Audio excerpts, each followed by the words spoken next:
So this video is part of a course on food physics. The porous media framework, this one, is a part of the theory section of the course. And that porous media framework has many subsections. The subsection we're dealing with now is transport processes. Okay, and then this video is simply a casual introduction, overview of the transport section. It's simply meant to be a preview.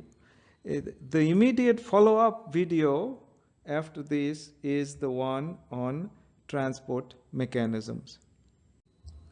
Remember, in developing these governing equations, our goal is to replace a real process, a real food process, into a virtual process on the computer.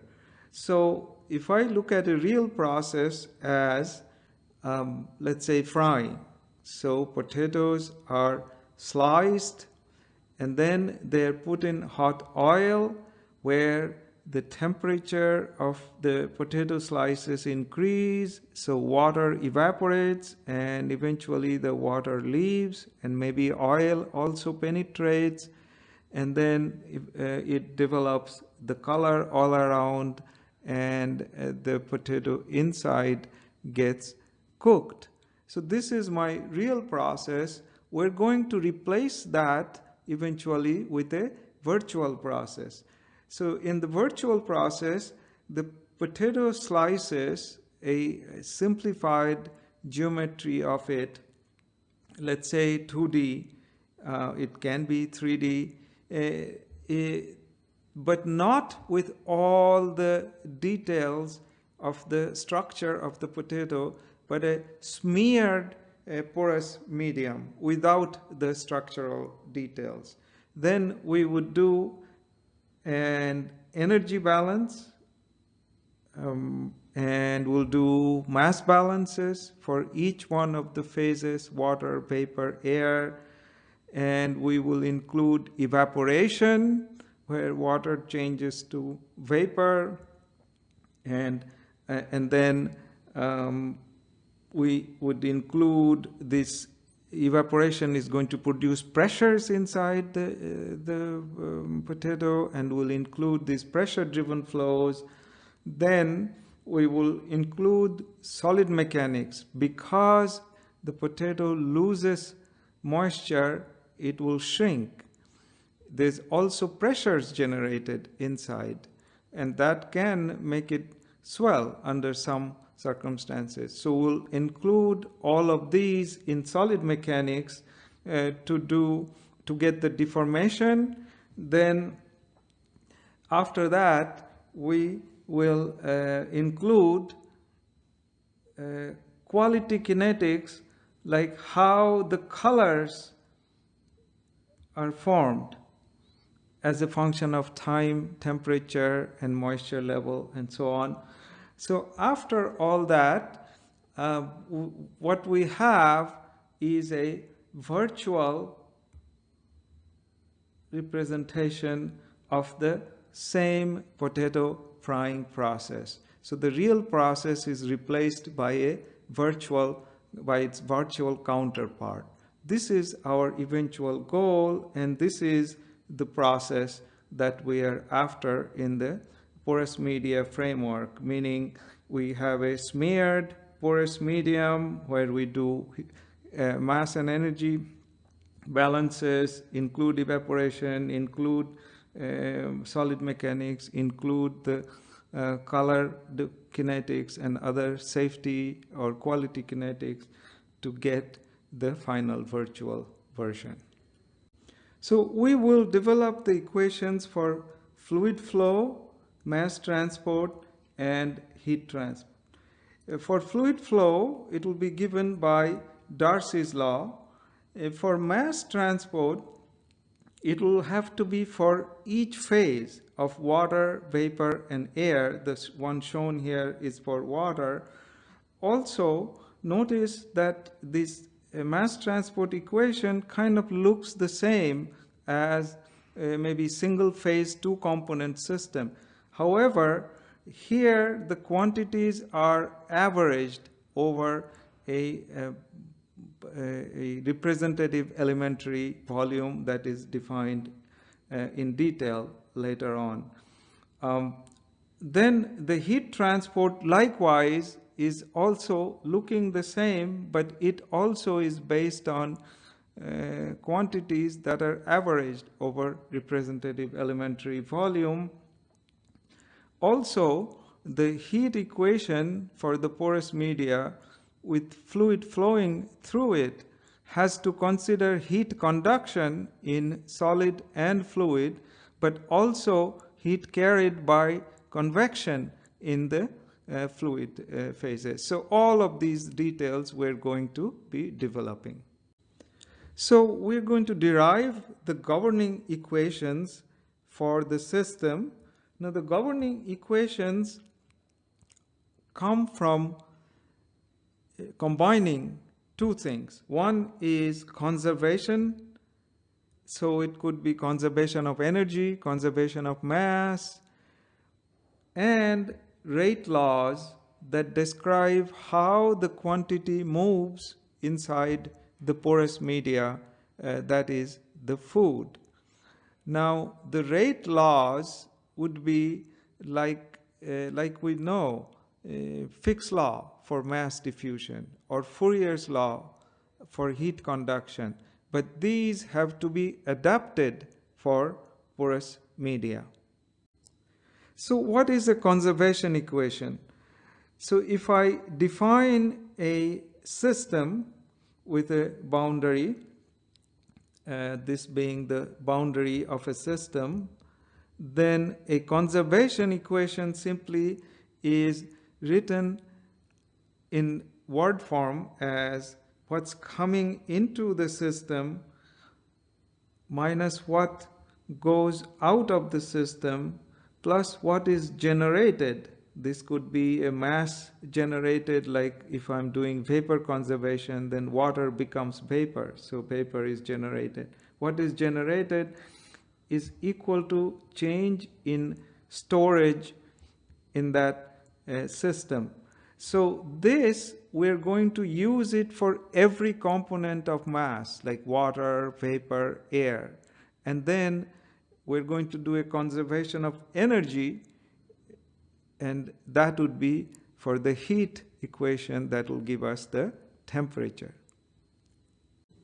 So to the conservation equation, we add the rate laws.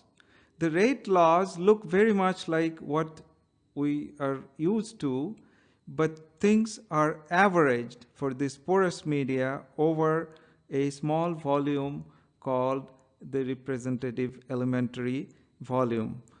So let's go over the three laws. So for heat, we have the Fourier's law that says heat flux is proportional to the temperature gradient with the proportionality constant is thermal conductivity. Then for mass, we have a very analogous one, that is the Fick's law, that says flux, the mass flux is proportional to the concentration gradient, and the proportionality constant being the diffusivity. And finally, the rate law for fluid flow would be Darcy's law that provides volumetric flux, or meter cube per meter square per second, is proportional to pressure gradient, and the proportionality constant has to do with permeability of the matrix and viscosity of the material.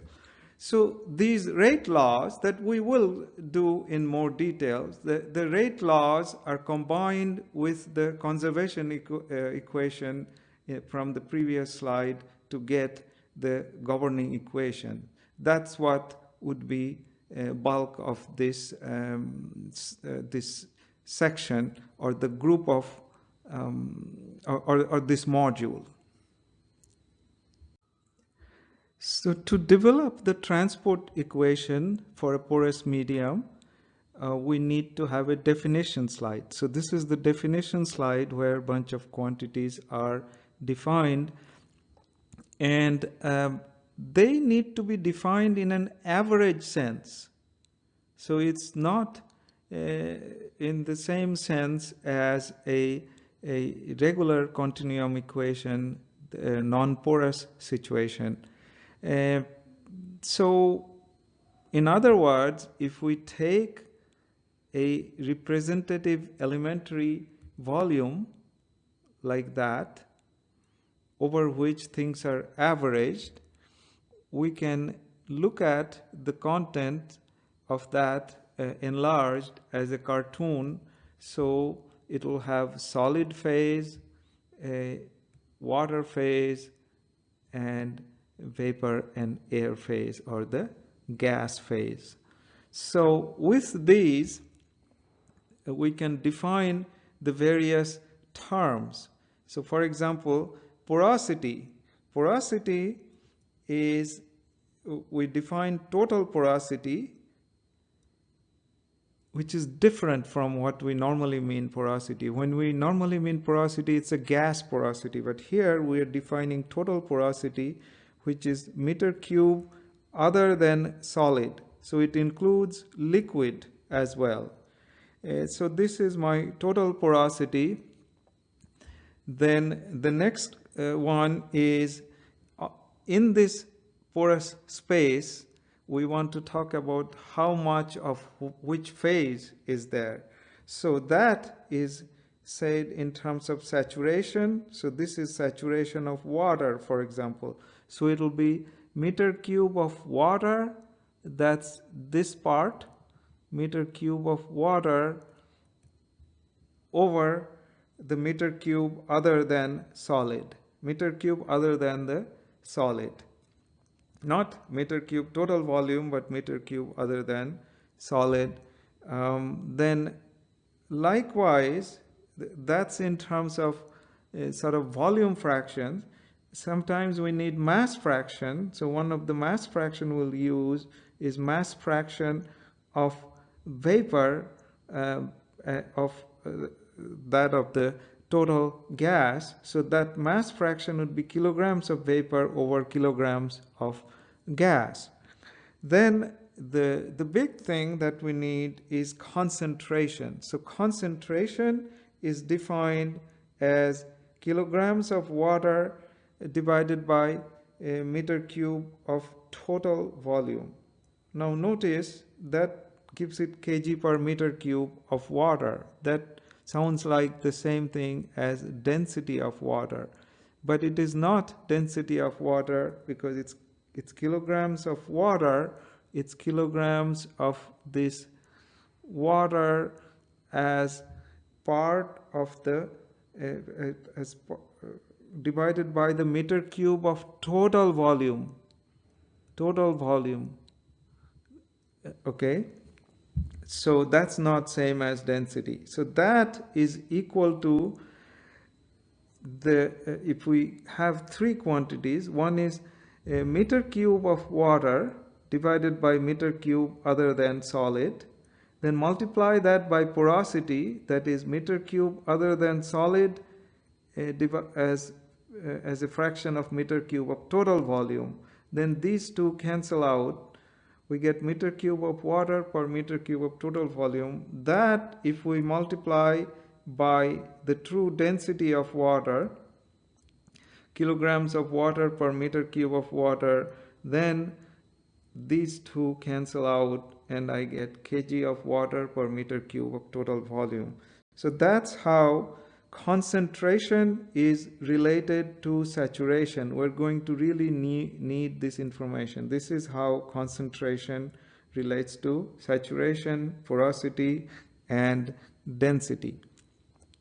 Here is an alternate schematic of the same idea that's in here, or in the schematic that we just used. This is just an alternate way of looking at it.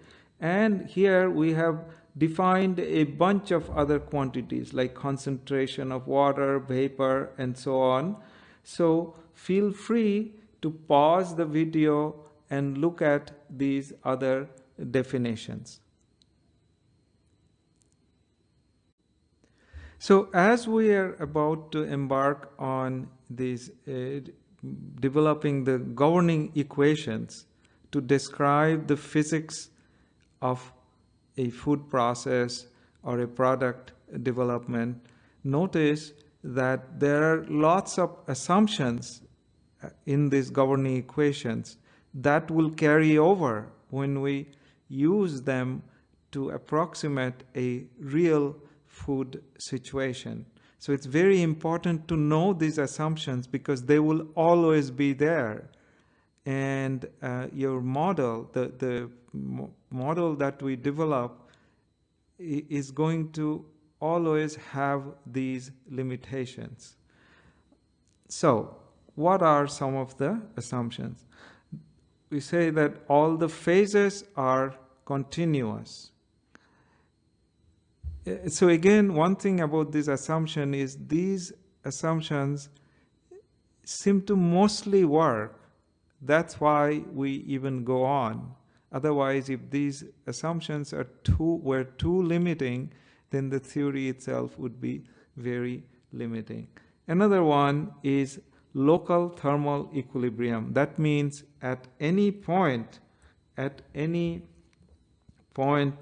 in the food, the solid, liquid, vapor, air, everything at that location shares the same temperature. There's no two temperature between phases at a location. When there is no deformation, when the matrix does not deform, which is mostly not true, but when it does not deform, then the reduction in water phase is going to be increased. The volume reduction in water phase is going to be equal to the volume increase in the gas phase. So there is that kind of a volume conservation. Soray effect, these are, we're not going to be able to include all the physics. There are still other physics beyond what we will write down. Hopefully, we're including the most important ones.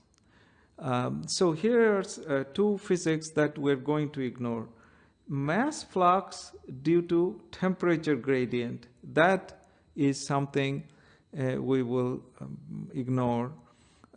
This is not to be confused in case of capillarity, for example. Capillarity depends on both water content and temperature. We're going to include, or we can include, both of those. So that's not what we're talking about. It's a separate effect, not as common, mass flux due to temperature gradient. And Dufour effect, which is heat flux due to concentration gradient, these are two effects that we are going to exclude in our development. And then we will mostly be talking about properties that are isotropic. Now these equations can be further generalized. We can treat non-isotropic properties. But for now, we will treat the properties as isotropic. So it's important that these assumptions, to keep in mind that these assumptions will always be there because they were used to derive the equations which we will use to represent a real process. So this is all we have in terms of just introduction to this section where we will develop the transport equations.